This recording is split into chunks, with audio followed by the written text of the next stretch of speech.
आज मीनाक्षी बहुत खुश थी क्योंकि उसके छोटे भाई अरविंद की शादी जो थी वह अपने भाई अरविंद से बहुत प्यार करती थी और अरविंद भी अपनी दीदी मीनाक्षी को उतना ही मानता था क्योंकि दोनों बचपन से एक दूसरे का सहारा थे। मीनाक्षी और अरविंद जब छोटे थे तभी उनके माँ बाप इस दुनिया से चल बसे थे। मीनाक्षी ने माँ और बाप बनकर अपने छोटे भाई अरविंद की परवरिश की थी। मीनाक्षी की वजह से ही उसका भाई अरविंद आज एक सॉफ्टवेयर कंपनी में इंजीनियर था। अरविंद की काबिलियत की वजह से आज उसकी शादी बहुत अच्छे खानदान में होनी जा रही थी। मीनाक्षी ने अपने भाई अरविंद के लिए बहुत कुर्बानियां दी थी। उसने कभी ना शादी करने का फैसला किया था, पर इंसान जो सोचता है वह होता नहीं है। अरविंद और उसकी पत्नी रोशनी की शादी बड़े धूमधाम से हुई थी। रोशनी दुल्हन बनकर ससुराल आई। मीनाक्षी अपने भाई की पत्नी रोशनी से भी उतना ही प्यार करता था जितना कि अरविंद से। पर रोशनी का रवैया अपनी ननद मीनाक्षी के लिए कुछ ठीक नहीं था। रोशनी चाहती थी कि मीनाक्षी दीदी ये घर छोड़कर कहीं दूर रहने चली जाए या फिर शादी कर ले। मीनाक्षी शादी कर लेती पर उसकी उम्र घर की जिम्मेदारियां और अरविंद की परवरिश करने में निकल गई, जिस वजह से उसकी उम्र ज्यादा हो गई थी और उससे कोई भी लड़का अब शादी करने को तैयार नहीं होता। यही वो वजह थी कि मीनाक्षी ने अपनी शादी ना करके अपने छोटे भाई अरविंद की शादी करवाई। पर इस जमाने में नेकी का तो जमाना ही नहीं है। चाहे अपना हो या पराया, सबको अपनी अपनी पड़ी है। अरविंद के लिए इतना कुछ करने के बावजूद अब मीनाक्षी अरविंद और उसकी पत्नी रोशनी के लिए बोझ बनती जा रही थी। दोनों बस यही चाहते थे कि मीनाक्षी दीदी कब यह घर छोड़कर चली जाए।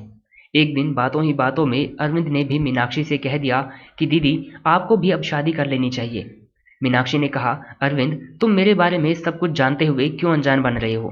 क्या तुम्हें पता नहीं कि मेरी उम्र ज्यादा हो गई है, जिस वजह से मेरी शादी नहीं हो सकती?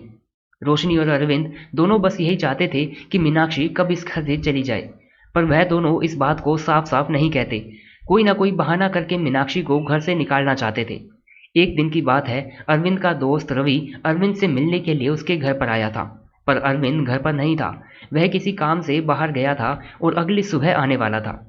रवि को जब पता चला कि अरविंद घर पर नहीं है तो उसने मीनाक्षी और रोशनी से कहा कि ठीक है, मैं जाता हूँ, मैं किसी और दिन अरविंद से मिल लूंगा।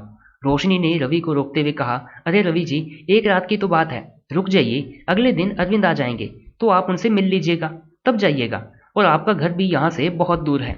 रवि रुकना नहीं चाहता था, पर मीनाक्षी और रोशनी के कहने पर उस रात रवि अरविंद के घर पर रुक गया। रोशनी ने रवि से पूछकर उसका मनपसंद खाना बनाया। मीनाक्षी, रोशनी और रवि ने मिलकर खाना खाया और उन तीनों ने ढेर सारी बातें की। तीनों में बातें होते होते काफी रात हो गई थी। फिर तीनों अपने अपने कमरे में सोने के लिए चले गए।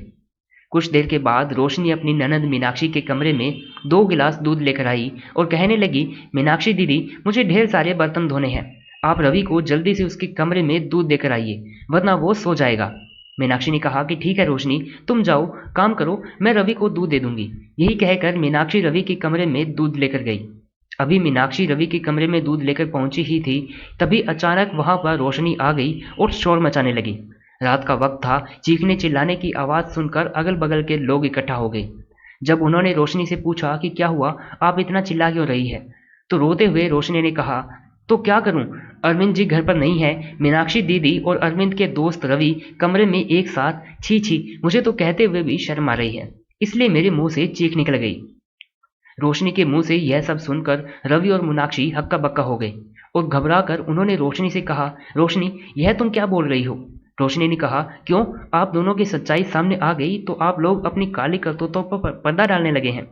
रोशनी दीदी, मैं तो आपसे कह रही थी कि आप शादी कर लें, बिना शादी के आप रह नहीं पाएंगी। शादी न करने का नतीजा आ गया ना हमारे सामने। अरविंद जी की इज्जत आज सरेआम मिट्टी में मिल गई। रोशनी के इतना कहने के बाद अगल बगल के लोग भी मीनाक्षी पर थू थू करने लगे। मीनाक्षी ने रोते हुए रोशनी से कहा, रोशनी, तुम ये क्या बोले जा रही हो? तुम्हारे अंदर थोड़ा सा भी शर्म लिहाज है कि नहीं? बिना वजह तुमने मुझ पर इल्जाम लगाया है। रोशनी ने कहा, शर्म लिहाज मुझे नहीं, आपको आना चाहिए। आने दीजिए अरविंद जी को, मैं उनसे आप दोनों की काली करतूतें बताकर रहूंगी। मीनाक्षी और रवि रोशनी को समझाते ही रह गए, पर रोशनी नहीं मानी। रोशनी का ये घिनौना रूप देखकर रवि वहां से जाने लगा। रोशनी ने रवि को रोकते हुए कहा, कहाँ जा रहे हैं रवि जी, रुक जाइए, अपनी महबूबा को साथ लेकर जाइएगा। इस बात पर गुस्से में रवि ने कहा, बस कीजिए रोशनी जी, मैं कुछ कह नहीं रहा, इसका मतलब यह नहीं कि आप कुछ भी बोलें। मैं और मीनाक्षी शीशे की तरह एकदम साफ हैं, हमने कोई गलत काम नहीं किया है। पर तुम्हारी जैसी औरत के सामने अपनी सफाई देने का कोई फायदा नहीं, क्योंकि तुम्हारे अंदर मीनाक्षी के प्रति खोट जो भरा है, आज मेरे साथ तो कल तुम किसी और के साथ मीनाक्षी को गलत ठहराई दोगी। अगर यही बात है तो यही सही, मैं मीनाक्षी को अपने साथ लेकर जा रहा हूँ और इनसे शादी भी कर लूंगा। भले ही यह मुझसे उम्र में बड़ी है तो क्या हुआ, अच्छी तो है, तुम्हारे जैसी नागिन तो नहीं है। नागिन भी सामने से वार करती है, पर तुम तो अपने स्वार्थ के लिए किसी की भी जिंदगी के साथ खेल सकती हो। मैं अभी और इसी वक्त मीनाक्षी जी से शादी करने को तैयार हूँ, बस मीनाक्षी जी के हाँ की जरूरत है। रवि के मुंह से यह सुनकर मीनाक्षी ने कहा, रवि तुम यह क्या बोल रहे हो, तुम मुझसे उम्र में काफी छोटे हो। रवि ने कहा, तो क्या हुआ, छोटा बड़ा होने से कुछ नहीं होता, इंसान की नीयत अच्छी होनी चाहिए। आपने अपने भाई और भाभी के लिए क्या कुछ नहीं किया, पर इन लोगों ने आपको ये सिला दिया कि अपने स्वार्थ के लिए आपको कहीं का नहीं छोड़ा। रवि, मीनाक्षी और रोशनी में बातें होते होते पूरी रात गुजर गई और सुबह होने वाली थी। रवि ने सुबह का इंतजार नहीं किया, उसने मीनाक्षी जी का हाथ पकड़ा और कहा, मीनाक्षी जी क्या इतना कुछ होने के बाद भी आप अपने भाई और भाभी के साथ रहना चाहोगी? अगर हाँ तो इसमें मैं कुछ नहीं कर सकता, पर अगर नहीं तो प्लीज़ आप मेरे साथ चलिए और मेरे साथ शादी करके अपनी ज़िंदगी की नई शुरुआत करिए और अपने बारे में सोचिए। ऐसे अपनों के साथ रहने से तो बेहतर है हम गैरों के साथ अपनी ज़िंदगी गुजार लें। आपने अरविंद और रोशनी के लिए क्या कुछ नहीं किया, आपने अपने बारे में एक बार भी नहीं सोचा, पर इन दोनों ने आपको यह सिला दिया। यही कहते हुए रवि ने मीनाक्षी का हाथ पकड़कर अपनी गाड़ी में बैठा लिया। मीनाक्षी ने भी रवि को मना नहीं किया, क्योंकि वह जान गई थी कि रोशनी अब उसे अपने साथ रखना नहीं चाहती। रवि ने अपने घर वालों से बात की, पर उसके घर वाले मीनाक्षी से शादी करने के लिए नहीं माने। इत्तेफाक से ही सही, पर रवि धीरे धीरे मीनाक्षी से प्यार करने लगा था और अपने घर वालों के मना करने के बावजूद रवि ने मीनाक्षी से शादी कर ली। तो दोस्तों ये थी हमारी छोटी सी कहानी। अगर आपको कहानी अच्छी लगी हो तो प्लीज़ इस कहानी को लाइक कीजिएगा और चैनल को प्लीज़ सब्सक्राइब कीजिएगा।